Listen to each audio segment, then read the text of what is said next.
Mari mutarinkano assalamu alaikum kubeni ga radio soni kara.com tarinkan sasa outin hasudanga sunkendo khairi wala onata hadanga lelendo khairi hago tarinkana dunalo lo sasa oda hasukuni outin hanan bismillah yo lenku kotanga ogar ko hada mogobe odo ani faga fanko nandaga no kube gani Pierre Fit sur scène yo kem Pierre Fit sur scène ko ngasoni ke sugar mugu angotulanti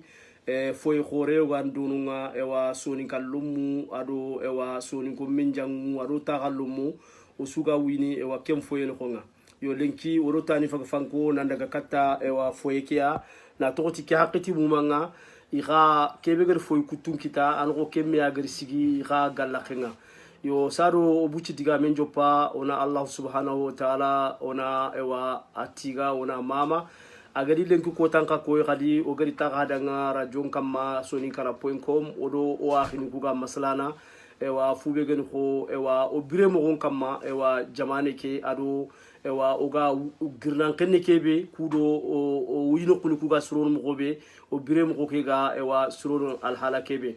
yo lenki ku ngona illa Allah subhanahu wa ta'ala nyagana kubeni igdaga igoro to Allah ganna aljanna kallangun tentaka bani suko mantenga kubeni yonki saganti maka on Allah nyaga Allah ganna yonki sahakiniya kubeni kha gollin khibare nyaga khoti maka makaitin khibare nyaga khoti maka Allah subhanahu wa ta'ala yankata suno wondini ona Allah nyaga Allah ganna an wondi ewa bani sudanga yo kundu yani hada hamare meng dome silman sumare gilli foyebe gani ewa Pierre Fit foyenga kengeni sendeni ngonga ora lire odo foyendele gani name wori odo foyen kirsu name wori na tokoti okugiro kara wori yere wori fo muria oganari fo muri kha tampi kha bego kamma onaket sorona kata famu nanti nowe banan to makayere tampi khawo maka yo kun tampi hakati nganari soni kan radio nyani onari kata ewa foyen kirsu ada delegeni odina masala dome ewa tampi ke gi maka al halakebe na diga men kini foyen kirsenga ana du présenter kata yani to gondi jamunko ado yibe gani ana kun hadang mareme bismillah alhamdulillah tige ngalla dangan Allah be ga do war jagal lenki ko tanga keni soro mankiyai ngabaka soro makembele nyangiri kante mo ngalla tigana lo faige sa sa da uchebaga tan nagate do gaw karagiri kimpai tumundi nyadi lo ke faye wa wache heti digan gore halla ndingar jagai faige ti sanche ta sikandinya hay sasa o kuri faige odo gidanu anyere le 17 août 72 na nyanka faige yere ado lengina ka mawu nugunu hilina faige giriere nandaga 75 risri valesi na nyile gili 75 risri valesi 85 na nyile ni faige yere unyame kamaire surman ko ngakendi gidi makan ko ngakendi jalan ko ngakendi kabila juwo maka faige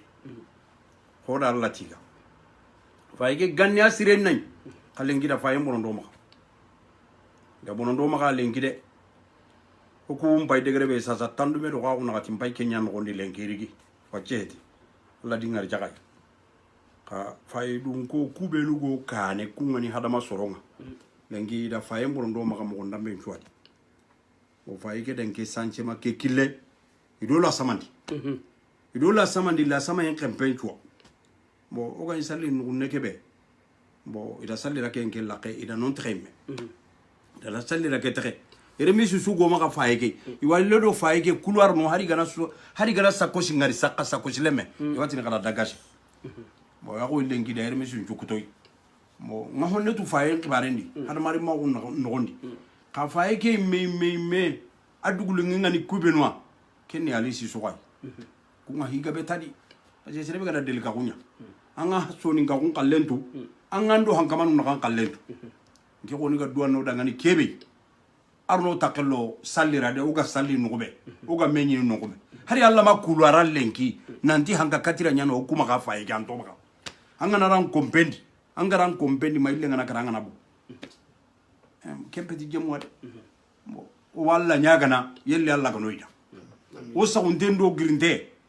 o Allah nyagana ma Allah oida naka inshallah Allah awoida amin ya rabbi amin bo almamin dore wadi délégué nu ndoroy wadi kirsu tanan wadi ngiga yiga doroy wadi an kabe gadan tanu ko hillutu nan tando problème ko walli katoy wadwa nyana ndangani yelle alla kano timman o islamin tunya gana sundu dangani serebe wayre serebe ntara sundu dangani ma Allah timman timme mo sira na Allah ma yelle alla kano timman na diga men kini aliya aja kenga hotu fa indi na kotin gay Allah saga gasam ya arno do khair gemu amin ya rabbi arno do khair gemu ewa kunuyan marumu radio soninkara.com terinkandano nga ngari ka hada mo gobe o fagare ga ma Pierre Fit foyenya yo Pierre Fit kunga go maka 93 no nga lenki ewa foyeke foye khaseke iri ke nga daru idi non texe wacca i fagadi den batima kurumba yo faga ke batima kurumba no ngo sasa yo na daga kata ewa ali sisoko aga delega ngo foyeke donc wa ken fotu foyeke khibare ngebendanga monsieur sisoko ga trinde fana betrina kenni est-ce que haw golle ke seda giligilli aga nyingal ne birebe nanti yu foyeke yu karna yu foytan de berni est-ce que hani golle ke su seda est-ce que aduma ada hatta andu golle ke mama ar golle ke de bere na nyama lungube galinga kenyi medanga bismillah assalamu alaikum warahmatullahi wabarakatuh sumare onanda anka fon kuni fina na sun kara point com terinkandano ko ndinga kata besu tanto ondan jam bon kendan ngeen parler en tant que représentant orientat no onta galay o wa galang que fin ko jopade ni c'est la na jopé bon la laura ça wa fo ke be galang mais difficulté ke be gano bon hadama unga ma famu haro ku men be gane représentant uga dalla uga ma famu ken pa statut de travailleur migrant ado résidence sociale intibana statut bon travailleur migrant ke statut ndima kembundima ngai womula wortini bon o so a inconvénient nya so o so gabunga compé bon ken ndima nga sala alphabétisation e wakunta ganadi salle de telenu quoi de salle de réunion salle piqué hotenta ken statut di quoi awa tiogari la be sasa awa ko intawomula ida tuketa bon igama konto on nafa kesu yele oga godo banu kubenu fondam no gi kapami ni denkara bon kenya ko ri haklende sasa bon wamula ke kendi manga onya ko yere wan ma kefe immigré ko ncho kumbugu yere on bugu faunga keta ini me miskino londi kenya statut résidence sociale ke imaka kuta go ko kanema ikunga makonto lenki fo organisationnaire nyaya en ko aliyo en adomao bon adomai me fetis wata on te CDC habitat caisse de dépôt et consignation habitat donc également ko wata ko kunandaga comment dire appartement que asilem ku kontundi on a failli que trop email la samantoma ko résidence sociale tagetu kunya o ku fait bon il va font nyana keta no lire bon anga no kunya na tisali on ta sal de réunion kita bon cuisine ta bon misidenta anga to fainga o nyana kam anto ko kuma khalle kemre ngogana ti mer ndanga no fay prison nyane anati ti prison de luxe meri dikia meri ndakia jaboy ti ke ni prison de luxe nyai bo hari hon ko ligabe amulla yo otu ko obro mo fetike o kunta kietu yele hari ke fay me projet ngatadi bon ida diagnostic militi comment dirais-je maîtrise d'œuvre bon na ke ngaketi ndabaro magayere inati musu bon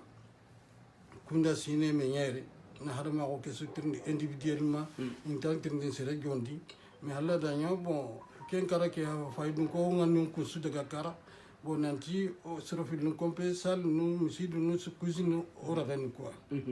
bon ken di manga geli 2015 16 bon oku kumbenu gani représentant oku kudo fanke kiami puisque vous regardez wata gadanya résidence sociale tembre anganati ontanya na misiden parler bon soutienu benu gado bate to na kem gu sefende puisque wata nanti sali ragai résidence sociale gama taga to ganni kembre ngo oranta wone kita kendi angana fofo trindi ona trindi sal polyvalent bon kendi manga alla sali nadi awa fawin menu gonu watsa aga sali bre ngana kinye fofo di le punne anga kana sali akana dubita kana goro reno gumu kana lahi inarino bon igano kana lahi ko igara ken kordo danga watsa bon akana ige bon ida point do ladi anna kolunga ki mais kembre activité tu haju sohon tu kanima ko salle polyvalente nyanta voilà salle polyvalente ta bon ka kebe ko tengo kama salbani aneri 120 résidents salbani 30 mètres carrés bon analo bon c'est le lenki gamaro fanke yere ko mama na kita comme gara fa unta andi filu pa vedami bangi ke bon ida salle filandi kini ke ko kompo bani faqe ida ken kino salle filandi ken di manga wi me ega coordonné ke ida litinga me adin ken conseiller me ida salle ken cordé bon ken me ado ken bani gafe o kukulatin depuis 2015 ado wachana o de galitinga o ma fofo kita ado mama igati nyeti ke beta ibra bon filagan ku miani ken ka ogada meni sous-préfet bon alla do avocat ga sababu nanti natu yime nanti intaka cuisine ken numéro ni projet ndiga bon o duru nganda ko tay da famu do ko départ nanti loi nyani wata nanti cuisine takati mais alla da nyawo avocat te akota ati loi suntano fuga da cuisine interdit fawundi bon ado sous-préfet da me futu mi daga code de construction ke bagandi bon nakara bon kembre nga loi nga nakara seresu na interpréter mo bon kunati obligé he na radio ko kanati obligé ama interdit donc o fay ke la ya bon cuisine ken na panke finalement igala fofo kino ken na pointo kino ado micro-ondes no heli har ken ka fallait que Silpiani Irak ladi Silpiani comme commission interministérielle ya bon kenga qui pene fauku traitement barenga bon gouvernement section igwan ke Sandra sasa délégué représentant ke Sandra Donisia bon kunyandi takle pour que hare won kat micro-ondes ku kita kenga ado mama igana har micro-ondes ku ado ngi osorneti ya bon ibrahim me alla da odo soutien ko kenda Sandra Donis da adoma person kri bon na tikela ta gemi micro nuku kempet fo way go kuma na king bon ida ke kordo da pour que na technique tellement que adoma iga barrière londo mo be hari micro nuki ido kuma bon silpi gama fa mo har ken mekita bon kenna ngirno olli bon Islam ako ke wata aga sigira ka be annanti Islam ndai me on to selenga o ma lora kitanda sima Kenya no ma nanti annan to amma salidi bon miside ke tere dar do lenki no fa sal do kulwara ni bon ke ka aga jange ngokani aken ga jange be on ta kan ke mure ken di manga igo bagandini no bagandini ako odina ke oranta ken to kono bon foni gelle kunga ma corde o ku me oga kita mo sudi haraga no oga compagnie luwe no ranto dina ke ken kaban donc o sukine do kenga bon selmata oga mulla haqat be bon anga jamane ansa ko gantanya o ku ngate laga kiteni kile sukama négociation nyaga neo bo serenta na nyago de manao harbi oda mundi ndenya na med ka lenki ke adoma ken secondia nanti cuisine no salirare inta ko doni mi ifaunga bon ken na kura be sudangani sila gane o ko lenki se totar puisque o ko men be gan délégué nga o gara hobe nya o gama awa différence tu faye travailleur migrant ado statut résidence sociale ken na ken gab gabenyen o gana ko taw na mir masala ngen ana ya résidence sociale mata geti o ko kan ima sigindi to ko gama konto do l'an 2026 fayen tagadu ina so sanji na nyake kembre nga fubenu ga gri ko ko ngan gondi mo ay inconvénient ka heti menen nan tu pourra banin tagadi en plus compteur individuel ni ngana ma ke ta selang bon kompesu ga de en compteur individuel ni ngana no jinte ndi gale jimule ndi gale bon angana hobe circonstance en droit 165 litres quota su angana fo consommer na pour que ngana hatmana ken ka inconvénient ngadi bon ko inconvénient su kama en plus locataire statintanga ama droit na sere héberger ama droit clé finlandia bon côté gabe anadi fo be no gama gri bon ira gane gili ini mo kontu ini talo soroy angana soro kita igande mana o ku gati wacha gara arande mutu consulat ma bo ibe o ko galen kendangi ka son kaleme so ankura fa yesudana keme gana irino ongri fane bon daro ku gada ko consulat ngara o jikke ma o ganda ga gili jopadunga ga fa yeke ga kaitin nga hakatbe sada karinya sankinga bo autorité ko digande ndigamu domi orangi barki kitana dino banin bon angana to lele yugonu nga a famu nanti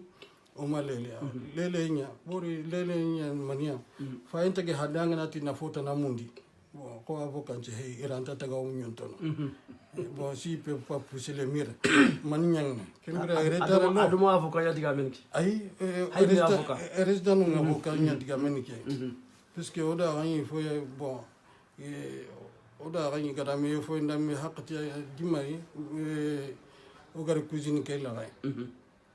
bon oti watsa ke oga ma cuisine ki tawonti gille bon odaga coordination avocat terndi bon serga wa kentu ama jaringa to konkli bon kento da ngani oga na sinchike kamasu c'est-à-dire c'est vous à l'esca d'avance au perdre avance bon puisque ma fa ke taga norme parler fa ke norme nyai bon oku condition de vie ke do la danuku jisu inta kitin kun bon donc o gana daga ken so o a perdu bon o kun manteli kenye na ko resident kuna nanti o gana golle bi warisa findi kembra o gana to ko cuisine ke kamasu ke lesuntani bon seren ka lo fidi anga tatu kembra o jidanta di on le do falle bon akata alla danya hakla sirugunu se ida hada ma on convaincu agama tongo serebe yonkin di Kenya gabeni agama tongo serebe yonkin di Kenya gabeni har kumbani wa yugono magananti délégué ngai kafe adomai anani kundu kafeti bon mais angana ro golle di kebe ga terna urondo kiye dasima anke garatu mo ga linganda mo anta suno kadanga mais o gati kare keni bon anani omo sagwako kawa kiliantano ogana kilitana kitaga bakka mo sudi o nyamuntin me kilisu anta geli kenga ma kuri beda bon kembre o fa bera ngawat bon oga posu dabarni ewa ona muse sisokon sigin fo lamane marumu hana radio soni karapoen ko materin kana hada hamare menya dome silman sumare o fagra ga gilli pierre fit sur scène foyenya no ko begani 93 yo ngar ka hada mo ko be foyeke gilli daru keta ewa ngisibra gajange keke nyeme daru anu khigeri foyeke iger gofolo lo foye lakenya awre ni sorobe haga inter salli selinta sallini wacha asuri kata dingra kurbage nga trinde be trinde monsieur sisokon kenni foye khasi kebe ga hamaka soko mamenya no fina ki hakati kendi ma 270 résidents officiels yani 270 résidents officiels yo lenki gada hatakandi kammo bon e gado tandi wacha o fa yerebe ke fa docteur Amzelagi keni 120 résidents bon Karabani ke 118 ri Damien keni 150 résidents donc awre de besudi sakankita besudi kompen kita bon bori logement ku baniani bon logement ke falilla alhamdu agana mal façon gahe akoro en ka wase sere banan kompe mais mal façon ga ben kawadi bon oro wate dysfonctionnement be ga déclarer kenga ga benyen bon yankara ko lo yen ba bon jinga kulene do feke ore jeune kumal dabarinto fenêtre jin ngarono dia bon que comment autre nu ku ganta aspirene lampake me kalaga kumi ken dysfonctionnement agab gabenyen oda ko ni men har ken karo dosendi mais avocat matel ngo ma gayre nga fo expert bâtiment nyali ken ni ko stand bari kemro na katina do ma attaquer bo ken kan combattant wakane bo ngam lana kebe fata panci folle mani kem pay awa salira ko ko barani bo gole fe da ne gan anefi gole fe ane gan mais o ko alla gana dumi bon o gana sal no kukta kenti me ken ken ngakani ka tislamin da ngana nan to wanta salin ay o ko galen no me sire su saram bulla gri annake ya muri final annake ya muri final bon sire su organisation ga duri anga sire su to aga passé en kano délégué non na magata o ingrina ya ga ikitela ya sirenka sari bicha déménager ol masaro faim bicha construire nan duguta kemra kengna ga ho ko place ke be lenki o kunta tuno ta kitana ga o kamata o kudo coordination ni me bon o gara pétition be me safana daga manif be ado may mera ken kendi ma wa Cameroun ma déménager na li comme Austerlitz mais oda manif be d'abord ça compte pas mais iganta bouzini man no ko bani timan kengani feke no ko loi kebe gati cuisine nga adagante loi nda permis loi nda interdit bon avocat ki a legal siki nanti bon fontano no loi ngada cuisine interdit faunga kengani gada ko dangan nanti ado ma conseil d'administration yang décidé keta nanti cuisine tagarono fagun yima conseil ken yima conseil na ken bar yima conseil d'administration yang décidé keta bon nanti cuisine tagarono fagun oda fam yere nanti jaga fi ana so kontinya kendi mango ko legi no pétition dabar kurien dame su dabar fonta jabin na exemple bane kinanga 24 avril 2017 oda manifunda akoto oda kawrisi kialwe oda kawrisi kilwe bo oto a tele Cameroun oto a tele Cameroun en même jour bon sous-préfet ndo mairie do telefayre ki gawarni réunion ngayre bon akoto fayen kursunti ke do sidin bukure oku ma daga manifu oku na ko resoyre akoto odi resoyre bon cuisine kibare ado magara kini fayesu aga fayesu maga akota dukure da suko cuisine légalisée cuisine be déclaré ngane boro o ko kale kenya informel nya dima ma déclaré bon cuisine déclaré adima ngawa ke basir sunire avenue misile ngani bama hobe porte paris gare ken ko yo si cuisine légalisée ngano bon ke pantin d'Avouste cuisine ngay renta légalisé antingen bon mat la cournée bon ke Félix Faure cuisine a kusuma bon illégalisé ton kendi mo ko kale ke man légalisé bon ni questionner pourquoi ko ngara cuisine légalisé kita bon o ko gama kita bon kendi ma ken kan détail tanay ke ngo ko men mo wonta jofen ko ngasi mais akota o gala gar kebe meri ni meno tindina ti sasa ko ta buzene mani khan ne kan côté kama o ti sasa ko dernier doléance ki fay su gadi sal polyvalent fili ado cuisine de tous cuisine commerciale cuisine na no ne dabarta résident ni megi tous dabar kindi manga meri ngami investi sasa ati ko ni ba otiyo bon ati ko heti demande c'est pas une demande exorbitante ay meter mundi demande fe ya ko regan intatin lenki adoma ana jabu kino lenki mais kada ga adoma na ka jabi awa har ko banwa ke jabu duko har ko banwa ke jabu duko amari donc wacha kemrenke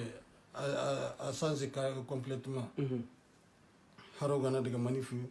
o gana daga réunion mundi ano kinyana sous-préfet ay antaka décision to bon hari alla gana nya juma ki kadi o watele mais sametuna ke o ga décision kitama kay kembrenga manin to ke to men duruko wajibi nyane obligé nyane kento sabo kama ono kitun kinme digame kenera ono kitun kinme bon sérieusement anga aray situ anga ga fofoni anga fubeto agano demate kembrama goliano ona no nyada manyam o fa jopana na to ma kiton tawano ko gana wara kundu kembra fa yesu ga halle anga na kan tawa kitan donc ko ibe okudiga oda jopasa so kunta wala ibe tanaga na anga na kafo kendi manga gajara ga ngaga bono gajalle manga ga bono na sembekta yo kayani sifenga finanga kata ko nanda ngani silike so tanaga mo kembra nga wala rasulullah muhammad sallallahu alaihi wasallam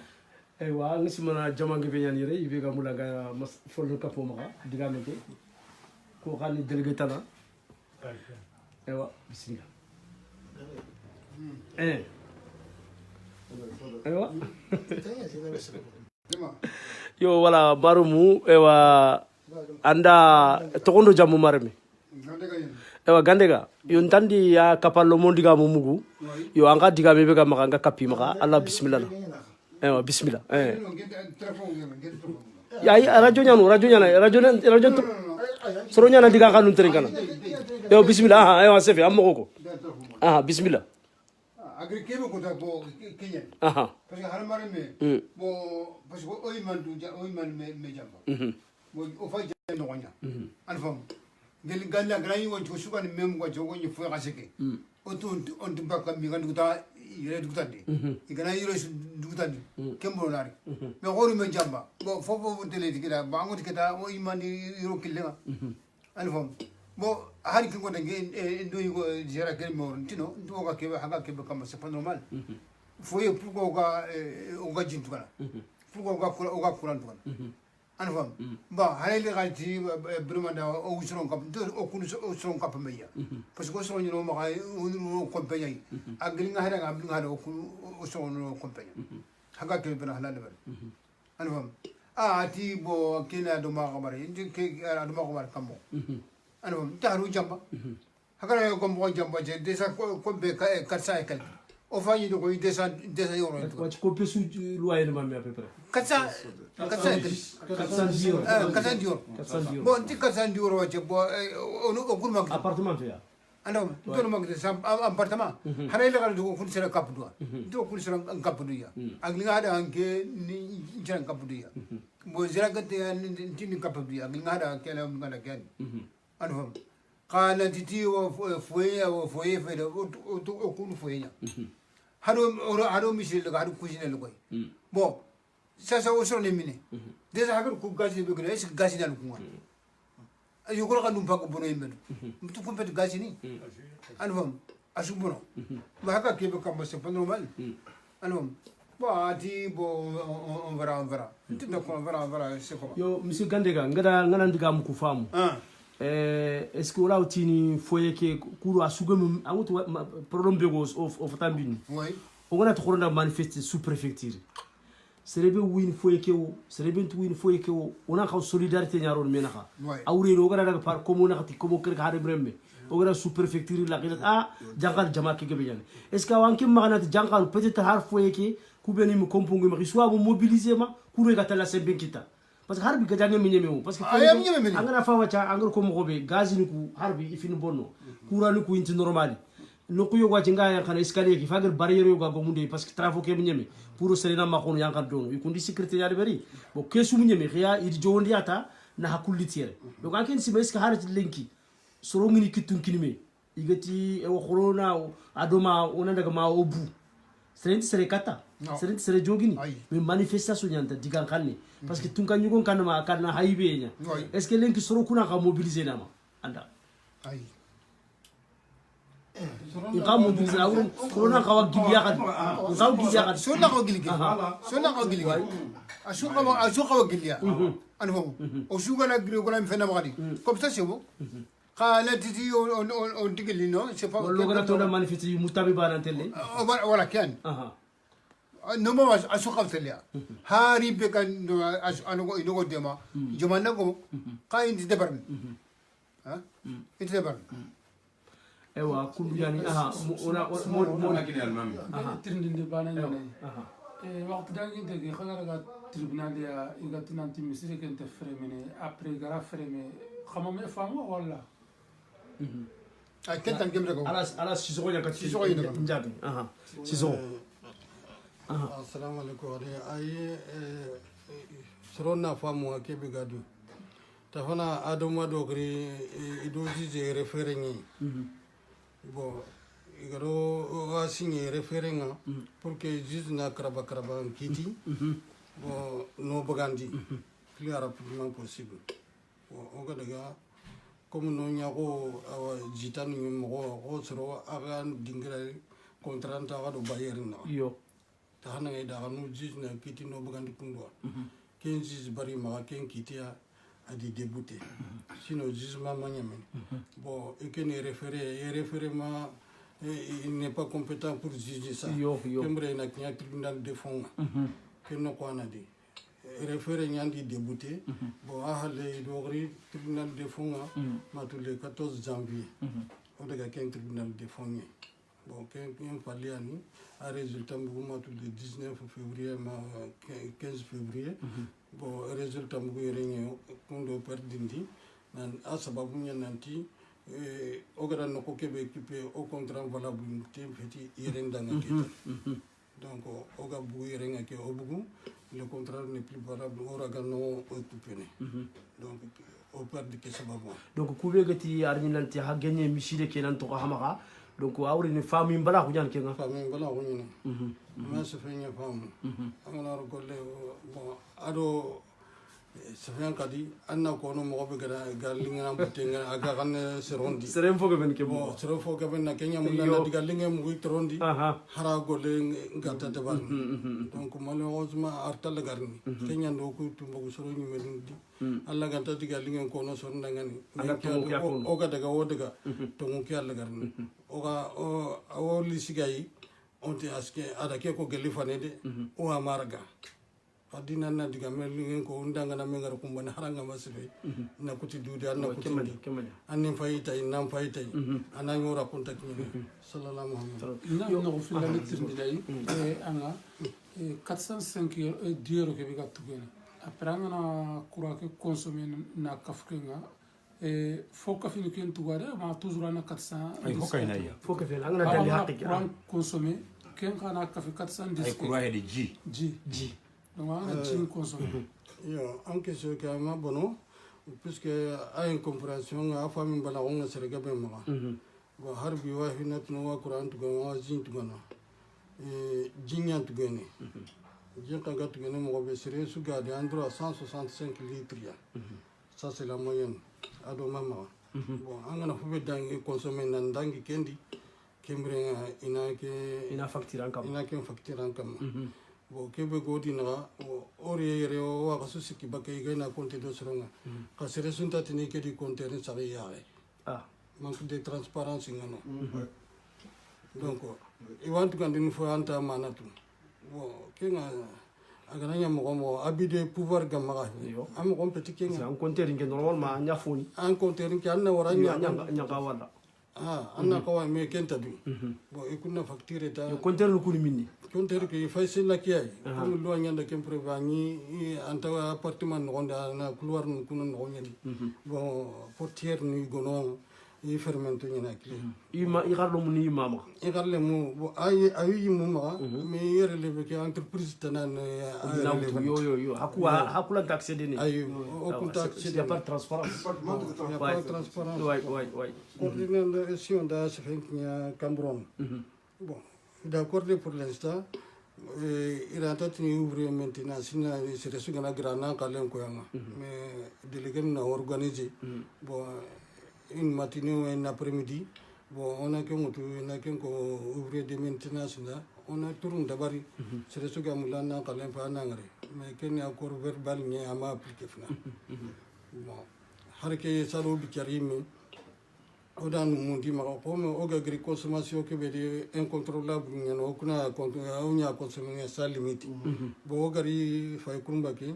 bon ina tank no pédagogie no o karangundi kadi jin consommer ne kundo anna fakto anna andu krosi an facturing ki hake agana anga tugana wacha anna ki atugana anna du crossé kasum ke pour que en consommation na nyaka mo gali nouveau yugo bon ta fana ida kotlo da 3 mois bon ina kenya pédagogie nga bon okuti o masi mati iga ko ngoser da nan tant que consommation ga bon bon ekunti ida ko soronda mais directement nyanu ima fa en ciblé sorobe no iga sur consommer ni ida ka kunya wari to ngoni gareni bon iko ko ne résident ko ni mari ni mema sere wari hobe gati dagi ke kem compendi na kuida nanti ida sur consommation nya ina fermentation bon te akada ko me ke kem ko asife mari ngan nanti ida ka wari donc ngema asife mugu agana faye mu manchudi la nyana fom tatu wajibi minna mu foy donc kinga manya c'est que c'est un fondé aga se que lanta tikti tongo donc on ko sage golle ke bon ako ta coordination yanda réunion ke organiser cambron kadi bon yugo ke ko ngondi oda mu dima ina compter su wara zeronga ina illa kasu sikikino kadi kenga ko février mars avril bon tant de pédagogie nga kadi no o krango di sefeke bon yugo keti ke wadu ngene kinga mais ita comme nanti na nyapari na nyapa surconsommation ke kendike inta kenyana bon ike mundi honi asulia zéro consommation bon bismillah besoin qu'un pays 165 litres qui aille et que objectif ni qu'il faut besoin qu'un peu non bon pour que surconsommation d'une surconsommation n'a pas de bari bon mais que on a des arguments commerciaux ni bon que ni se fait nako bon arganta la garni bon watu ken di manga ina ken barrière ya ura kan ta fuja tana kono nanti na mulani ke sunu nyaran fuli tongo amana ni ke baniata sallallahu muhammad alaikum salam ewa musbana modi ngamulina yo kati dukure nga dutana ewa jinga modi bismillah ewa anyimani foye ke residanya bo kuni délégué ni représentant yani mi anke nyimani foye ke khore quoi ewa lenki gollu ku nyaal hala kebe an mantu golle ke angala wa ko ngodan assalamu alaikum warahmatullah salam silman chmar wanti gana wa mama wanti gana wa mama smar kebe bo duna ni kiyata nke nto wala san kebe mbaka jaji binne yo nyana foye kalma mi lenki nke na mam ko bundinya nke yo ke Allah gana kitfo ko nyanya yo keta awaduna selinka chinya ngana mo ko danya anken mortan ken ko mo ko hada daru daga mali ko daga question sakata yo selinka tande man daga pimugwa yibe man pimugwa na tande man yo keta daga fike ko mali question da adu jabu ma simma nan daga na letan ci afrika selinga nan jabbat banik adu jabbat banik xumbani khadi xumbani warnere inshallah awodi man khalla gana kite hanqa wa haqa ono mo kun hada nan ton kundwa to ngo kube gar mutan ko mugobo yo khanqa nya amni yal mai bana anga tanya finkana to yo keta o su son ko nya no su oga ke be no sasa boduna gamo go beduna soro gobu nyankat kurende barni igat amba gajang kiti amba gaja igat kure soro gobu nyankat yo ondo kure nyawacha kinyan ci gangariere adi son ka ko Allah ngi son Allah ganan tuka son ka ko fadan terniere fi gana son ko mani kita do sukita oga kebelenki awa dalganu kunganda fi go ngeni modi nyata yo ka ngero e modi ke almamanna wanda andan ga ko fili kebe ga da gumendo dalgeke ko an foy gerbari to igat kebe ko awa se vegan kenya nkiga kebe ko ntabo duna gam ko duna kapunya servo seranga tinde mo ke ananya gamma yo on deme nyamul har mano dem yo misten kan tare dawo yo fingal lama yo kianta wacha seven awa kuwe ga seven nonga sefe ke wutte kuwe ga seven no wier yo ngeke na ko tawa o ga kebe otna Allah o islami ki ga ino dem aw ke ga ke finya na ajopa soni ke gana nya banga no ku alla de ntammaga a o sai ken fogo be boni e o misi don to maga o sali no kun to ni o kusin to maga o li no kun to maga e ganni ga o kuno ba ndi ba fo ko o li no ndi ba fo ikia den ki fay ki hasre gana bo no sanni fo iki yo ken ku o islami fi de mo na medem yo ki an ta wan ti no mama yo ali ka kebe ko ado de fo yen kese kebe ko o su shabe ni kenya yo mpa kini awa de ki filani musa si dukure tala ki dangi fon atin ko yo wala c'est bon comme ça assalamu alaikum wa alaikum salam wa rahmatullah taji na ka hoke mo manju kuni aywa dukure nangiri kante ado fayen ko mante dukure do almami dukure ado deleke nu ko manto bo dole munu benu gaere igado batenga ni sukuni dukure anke mbega déplacer na likato yere dukure aliti soninga rukia soninga ru hokore nyen serebe kana ne gai anno hokore to bawni soninke noiri bismillah a jope soninke ni on daga ige a jope soninke ni ibe kana no kan no hokore o ka gajanga be no gondi o haye ke be no gondi haye ke ra kengu ni 1966 haye ke ra kengu ni kenyi ado lengina ga serega be kara no gondi de serega be banga no gondi surobe no gado ku sababu yere asukara allahu akbar o gari ni nyi mobe o gare mulli no nyi kundunyi bo kenga nay chankene duran baga asera de angawade soni konju na baga asera bo surtout silamago hadamare mesu dambe dunanga na yiri na lini silamago nyaki tenkam angana isage ne nati silamin bo silamin ka silamin dingira nyana di yo o ma hokurma muru nantoda hokurma nyamuru adoma maka o ma hokurma murde ho kaso benu ganyoma o gadi nyo kismanu magaere o habanu magaere kuzini salid noku ernyo noku ori na kuwa nyo o kada kuwa tirindi bo ito nda kuwa kita bawoni iku yelema inya angana ti awangata 2017 nati wona 2019 wadi mais 2017 o internet to tanunya iba o internet to tanunya sa so internet to yonko lanya mo internet to tanunya o tanunya fin bo kemblenga angana riere una tanda noiri ando kanu jemu be o gamurnu anga mulona kita daro girinan daga nan dalanga mali konsulun jagata bo kersunda kenko kerse deleke kerse nya ta ada kenko na kenyum tusuru gajangi nyani amanyame anga jalle ma anga na hanka gama hatemi maka tinda ni de ay amani yo sonin gonti yelun ka mantenya na kayan jitana wa de mai muru sonin kenchua silamin chu anga duna dingira suwa pourquoi ga kebe murnu onta murno banda de kemisiri be hayke kundu suru warno kemisiri no gondo onta hari buguratu tellement que sonin ka buke ado silama buke kuran qarange nga jopo ku ma gaere sun qasondi yugo qase go warni nan tala murtani nyeni kenga oga dugta qur'an qarange nga kota be ati jaman nan teringa kota la matire da mira hay hotana ko na ati duran bitta ko ne ati ay teringa ada teringa gara digambe ko kota ho honda mbega ta kunan kita benga maganya kanjimbo agara mitire ga ndaire kenga nyana ay yo allah goni allah no kontonde boni allah ga no bera ko to kenga nyana ka onan konto awan kata lewlew kenga o seconde barnad inshallah yo kembire nga jamanju ko man de digamenda til la bana di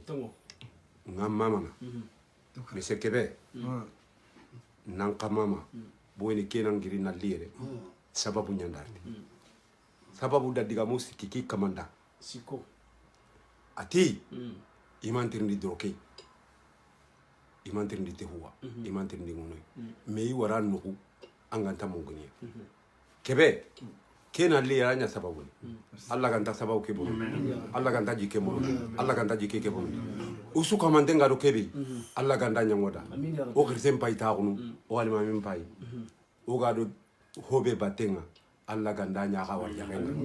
ho garo hayke aswa marne ke ho garo hayke aswa marne ke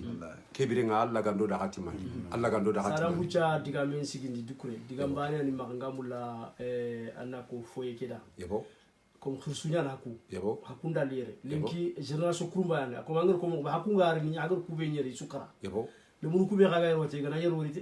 ku mo fode bari maga yebo ke ni diga men ma ku suru ku sugu ki turkini mi ku do fanke ke parce que jope am nyame finade yo gor sibona to batima ke de verita fanke ke ga nyame ya yebo ke yere ka tuba bu fanke ya yebo ke mama fam yere to ngali justice nyalere donc fanke ke toujours suru kuna ga ki turkini mi mendu hagan ka toujours parce que me la sini ingume ni me fale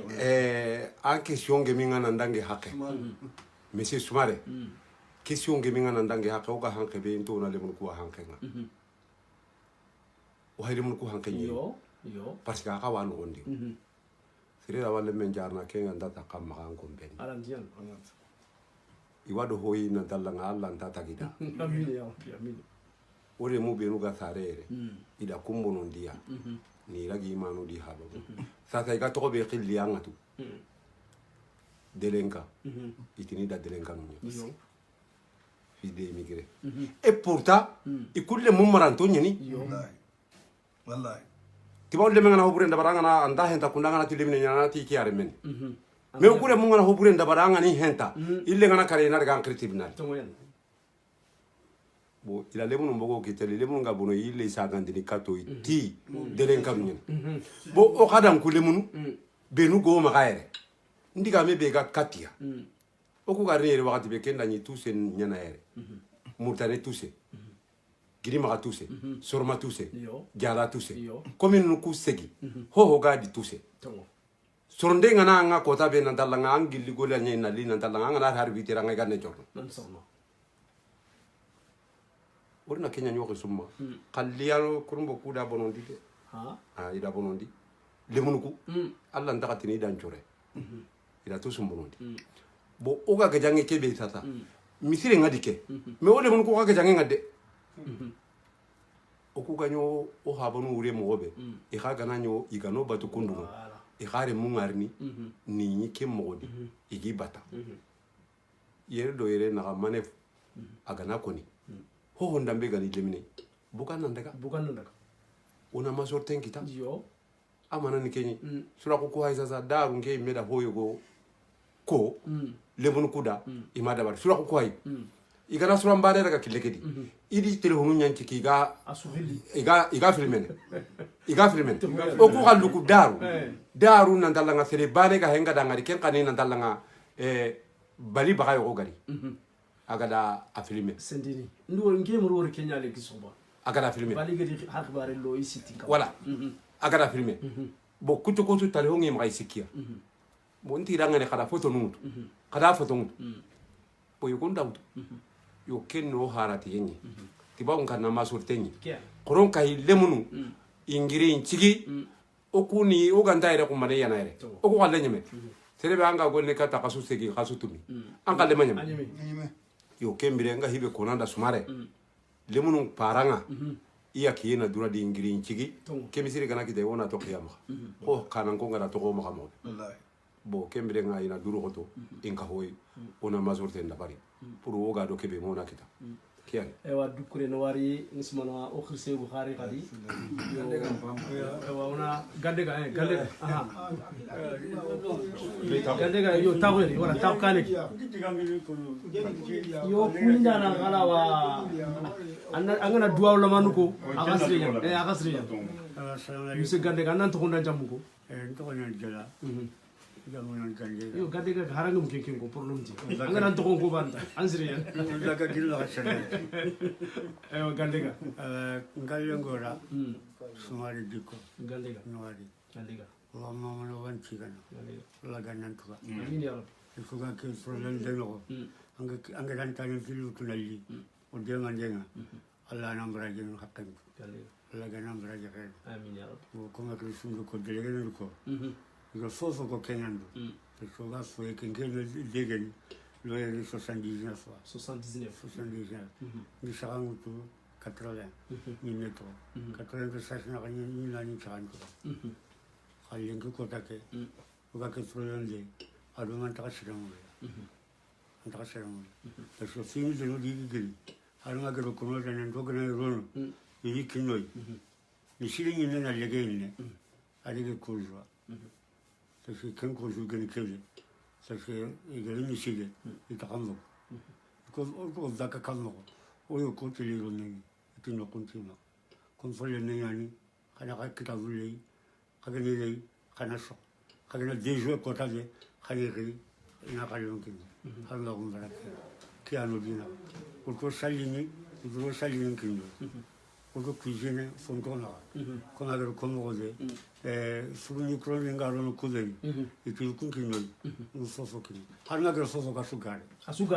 asugare imlai du subaga hanno che so che asugare ne ringa so che asugare gradi da come ne di cara ne di cara ayan sharmayan da logo kundunya oga kilo konanda angaro de no de metalla na duro goto andare hare junga sosoga ni sonen kenya nanti tersi problemi alla ndaya juna a 13h30 hotel manifestation ne ya 14h voilà 14h kian salora no kian e wanwari monsieur Gandega e wa krisi anu foi kiao ankala diganda manu kono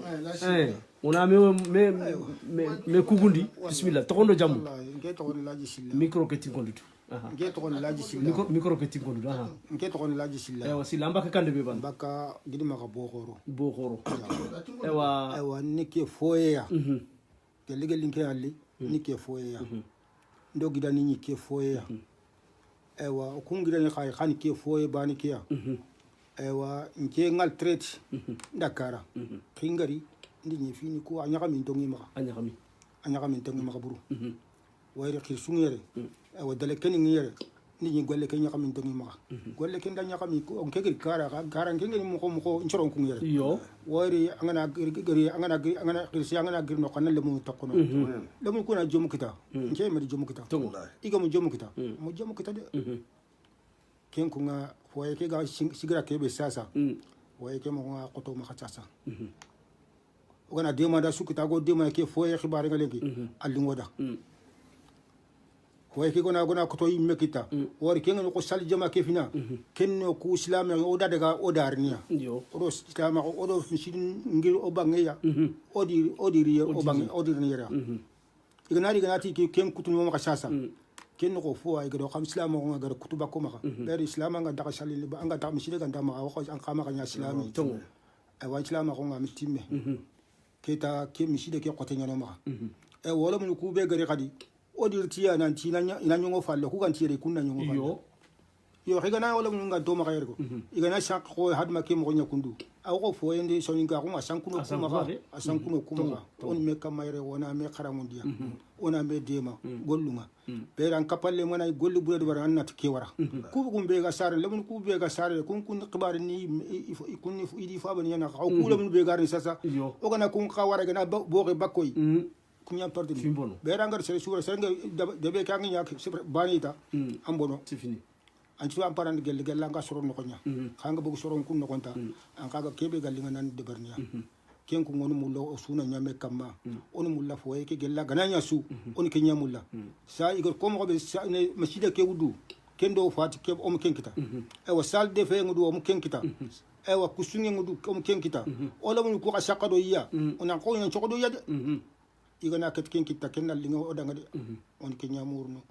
ewa dele ken impay on ke nyamuro khir summa on ke nyamuro demanda no ma se sula go demana oga nyoro golle ke oga kitamo gobe a lingo danga bero so nkin ke chunu bania amorita da senegal ado ni amali wa swani so jaare babe o sunu jomu nyamulla se sula ga jomu putu katoy o kama mamana o duwa kama ndanga alla ga na khir nyingo da alla ga na khir nyingo alla ga na wido ko sa nyingo alla ga no fini sunde alla ga no fini sunde alla ga to fini de fondi amin ya rabbi alla ko kisiyo tangenya ngoda Allah kana haju ngoda Allah kana haju ni churo kisiyo tangenya Allah kana suri arbi kado duwa dele kay nanga do xaku xasuno de ma de beri serenga ngnya khirse wajibi nyane an ko like nyagran xakama wada kanti antu gol ne sere dam an gol nya nyimma dam beri sorondi jikellan kinga an katu mulla kinna bono Allah ni kembo na ma khant antu mulla de yo tutu wa sarbi da du goto golle ngalla ma Allah kana fo wode bari kenya nyanta e khani du goto ende barni amna e khanti fartin ni du goto ende barni arbi kado khirsu sundo dalgano o xibaru ngi shima ya tirndindi khatirndindi ta kunu wodi fo gangol le churu an ke an ta kun ke kama an ke ende barni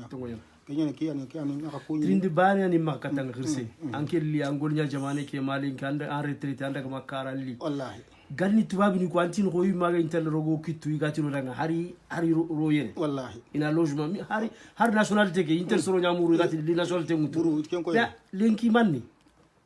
ewa manni ka kundu into mulla kudo oy men golle ngawdu bondi budu waro on oy ma do nakdua hada mo dem ngana nakdua an kapalle man ne khanga yo serigne may dunya serey khanga man dunya serey awalla ja soro ma khasbi yo ken potingo ku yimenia wari national ten kuno ya ku yere kha ken mo ngata angati dunatu alla tragana beri o ku daga ig national ten pa disa wado disa ke igadi waramen ko nga o ku de kella ko wenda kha failen ko nimisi wari serenga makara ke an tampinte yanta yo ko ku lamul len ki khara ina ko ina fitu woro gari yere ori safari ke manan nangana fo de baran fo annakati fo de baran annakati telekara angam fo de baran to ko yere gel gan woni kunya woni me demo kenya jama ke ko humbe en ke chuna wona me demo wona maka bono me maka jama ke go jama ke ko humbe en ken wona me dema wona maka bono ogana bono wona me surondi yo jama ke mana ni kenya kiyani aywa kiyani oda noari oda kunyi angutu khrisenti digame kwati ewa oymanni oymi awreni oga jamanu kube yimi ngana amisale no ogar manifestation ku xibare ñako agara ni komo sikki sere résident ga foye ma komo na xati résident au foye ogana ti xoronda ga manifeste jogo na xuti o ku xala gagné na aduma xama mais sembe no mo ogla gagné na aduma xama aha aduma o ku ari loyen to kana aduma ke batima wata ngano haya ni ke batima haya ko ni parce que haya tambu to kana makafi donc on na revenanti an kan lenyan mama fam oga golnyanka tanjike har bere me golnyanka potrogo gedi giji men ko to awuti nanti soro kube ga golnyani ri al khalsini kurtini makanya voilà donc il faut o magni rido yimya on a regardé to khaga yere est-ce que faut yina il est ngana créer souvent 5h du matin ngana 6h du matin ngana banisu antino ko haju ko sudaga angana ni nan kompenga ando tampena na soko yille ngana ker kada nada anna sino filia yere yogo ya haren tamma yere yogo remmen tamma yere fofo anna daga nari ori sanga donc asu hakati ngana sobe hakati ngana ri fo galen griya me ko kana to ko tiri nante wa wachike woni jamani nyawo kundu diga me fitike magari wacha délégué nadaga debugume fina fo yenkirse diga le rube ga makata sonin karamu manga surtout manifestation kebe ga hamaka nanti aljuma ke ni xumbene al keta xumbene 14h mbire hawmula besuna meñi no xube anna fatan fan sorondanga bismillah smara yarro non billahi est-ce que faye ke gatta du kubinu ga dono ikafunte ngere fanke ke no ikafunte wala hadisu messe da quoi aha bismillah je tige ngalla dangani o wasilamen cukuñini o faydu ngonkuñini ngaddele ke no nguñini demunu benu go do hallo wi sukuñini kummane réunion ken ni alla dungen kamma na to 4h andaga wala 13h ho gani soni ngenyai anga ke dergedi o mulla nante way anno de mati alla serbe da go de mana haranga halleya yo ayal dingo dangan anke ngari sasa na lo dema allo de man na lo ala gadu ola gadu wanu ko kitan nan digi ko mammaro de mati kenyi o galla nyagana surobe nu ga halle likato illo de ma kumane ko ne alla gana dunge o so amba ko gara amerike maire de préfet sere banam piede o da ngani ga alla dunge kam har kilo yi daga inshallah alla gana dunge kumane inshallah aswani lemine ka ho girse o swani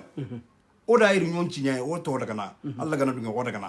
har suna dua arno timman amin ya rabbi arno possibility amin Allah ya ambe ga dan tanu ko hilu tuna le katoy o duan nan kadangan amin ya rabbi arno kisi kasare amin Allah ya rabbi fa yake arno ida amin idan dana ni Allah arno ida amin ya rabbi amin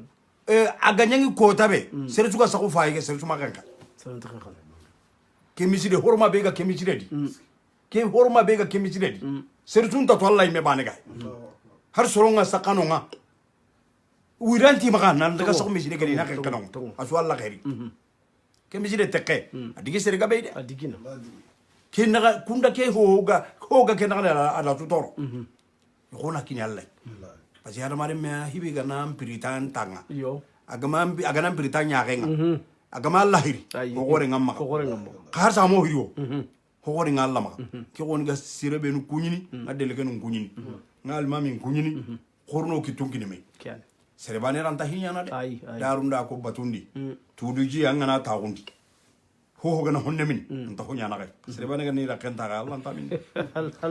Allah min Allah ta'ala mama ham Allah ta'ala digantuano mako tahanake angana to ungaja ambani gaja nge angana har sigeti na bane gaja to ka jamanga na gaja na hangai na hanike giya ngai o gana meraka wallahi na hanno imer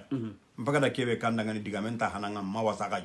ngena loke fa itan na to ko karagiri tan na to ko karagiri fa yake sanche tanu sikia ngano gondi anda ngunya irata ni min ngunya ya ke la ngunya mama ham anda nyaira bo le mum paisa sa kun kulle mu mpaka koro tayo kiar anga tan dangi ni kendi o duan na arna yonki sa hakino arno kisi kasare amin ya rabbi ho garira kengunyi ke misire hinga Allah oida na arno ida amin ya rabbi ke misire hi ay gonda ya gare har ya gare ngana serbe magalen ko mananga na tando ko de ma awali ngono dangani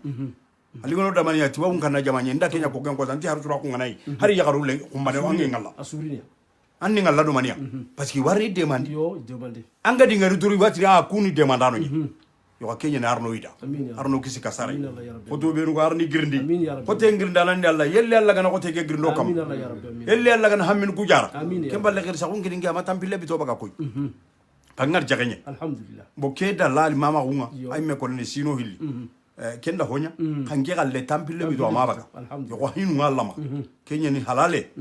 Allah gana angana dua Allah tan Allah kendu roto ko de ge woni dua na fayda arno di tanga arno di tanga Allah to yagundi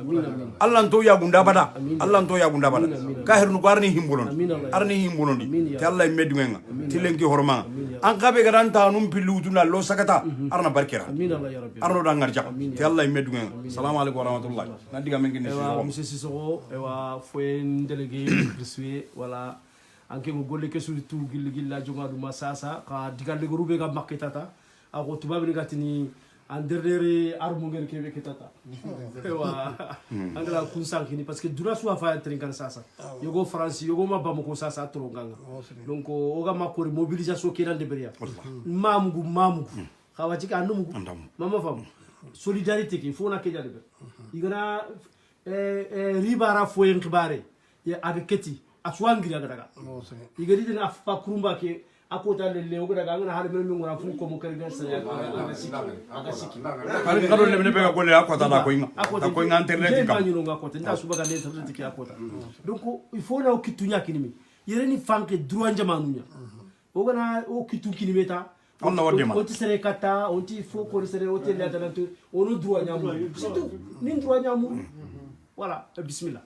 sumare agada seven ko nan du taw sabe sonke fibania no ita amake baginda lifo mundia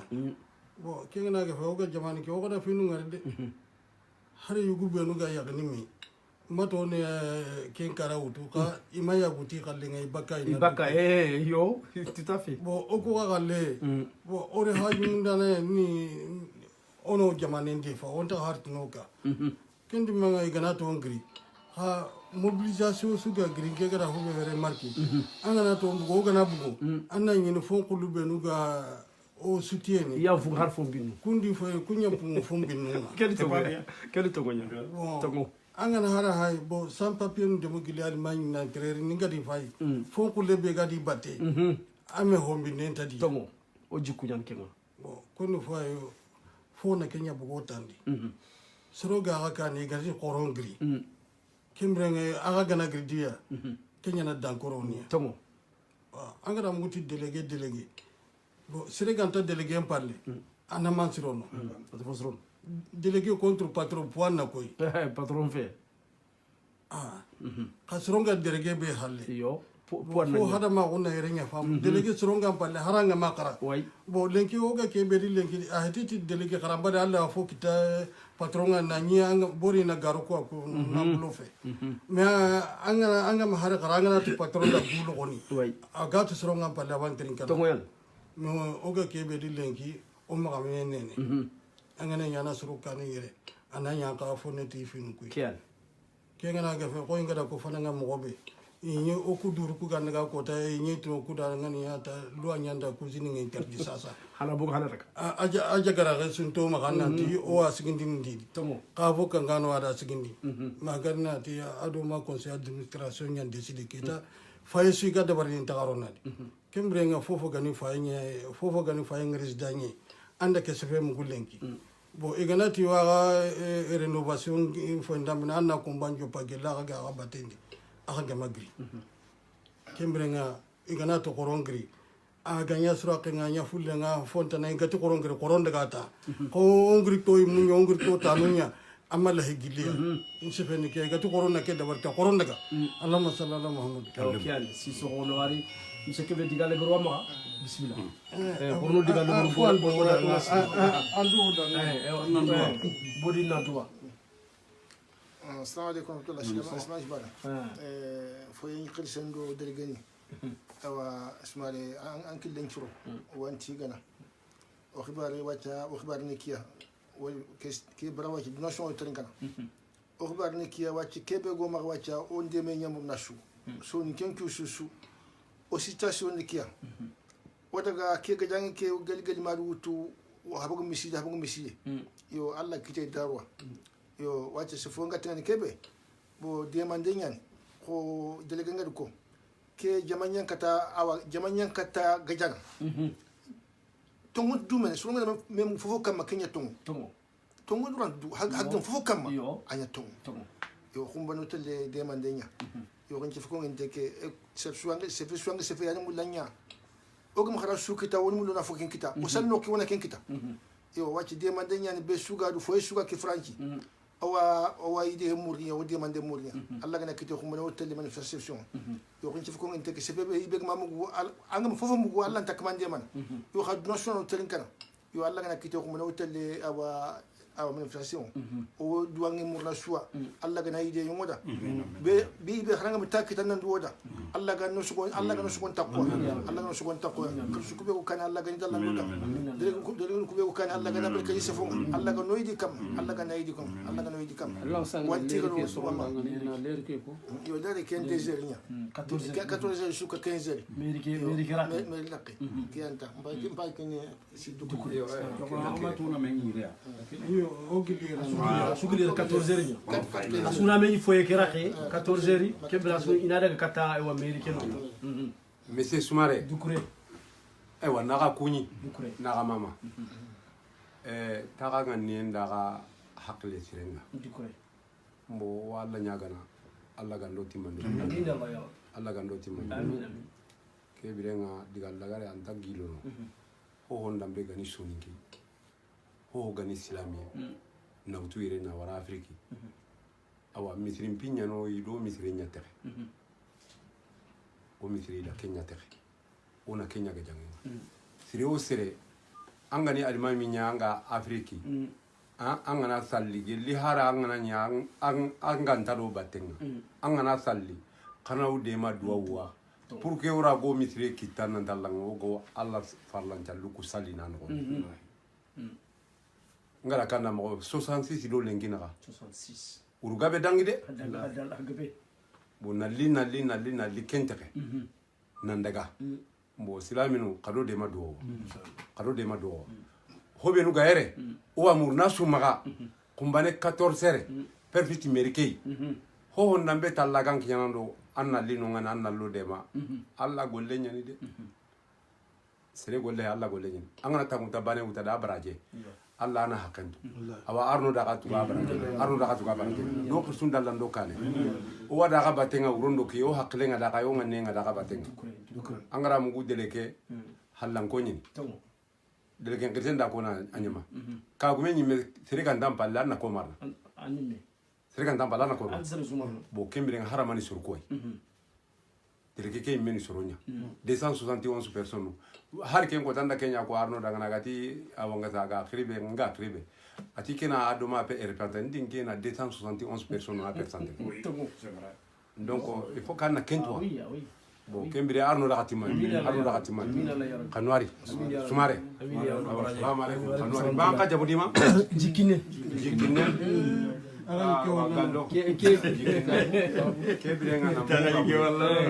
usuka mantenya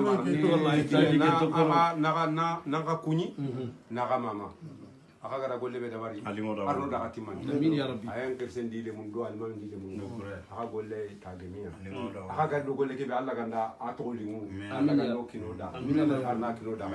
assalamu alaikum aywa mari musoninko ado soninkan kamugano ado soninko menjangu ado silamini jama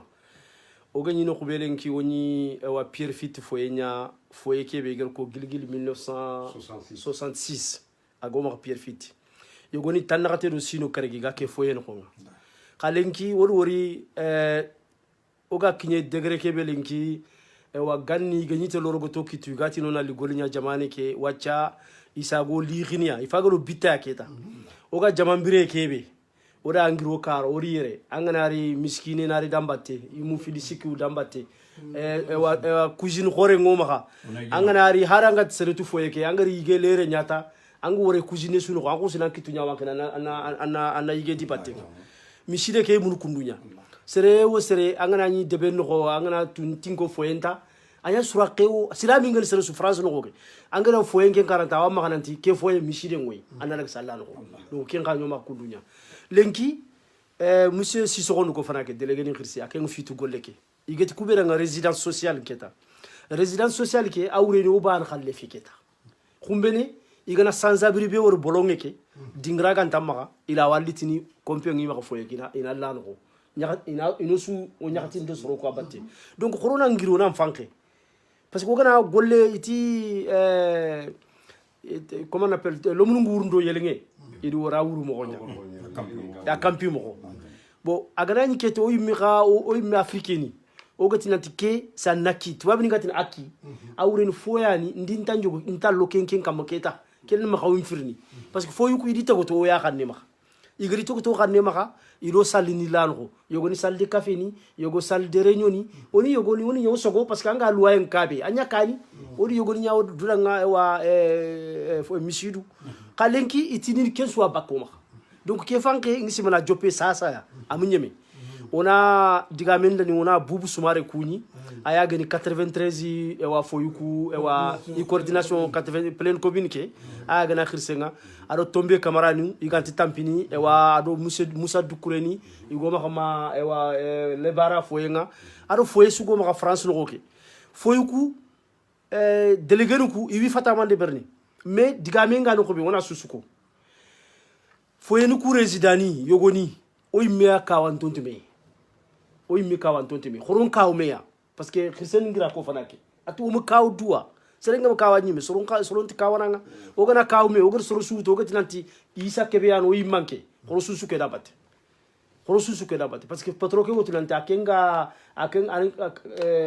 monsieur Doukouré ko ikel ko mo filu do tankarege do musique akale donc awutu nanti kunyani kane donc khoron dur khot kenya nisimana wona Allah subhanahu wa ta'ala nyaga ayana gollu kusu debrindana Allah ganna o nganni ku Allah ganni bagandi yahi Allah ganno nganni ku bagandi yahi Allah ganna o jidi Allah ganno jidi olungu ko gari kebe Allah subhanahu wa ta'ala ganna nyongo dang yo kiyani marumu ku bega ni sonin karapo.com tari kana hada hamare me nyando me silman sumare yerdo hakatil manne o ustaz khorum fili kengani masila kam soko ado malle sukuna i wornta ku kharanyimbe kam radio sonin karapo.com nitin hadanga wona al khamsari qad inshallah wa khumbeni hamaga mungude 14h mbire be suna meñi foye rifiet ke yere Pierre Fit foye ke yere 14h angri juma salita anna topuni lantani nganari yere foye laqe besuna giri ina tere makata ewa merike ke laqin kata ma 15h haranga musroni foye kala kengere ang jamani ni ewa na tere kata meri laqinga kudo na koy merike nan tagar golle ke benya amugo moya ewa kyani wassalamu alaikum wa rahmatullahi wa barakatuh hanwari haro baraji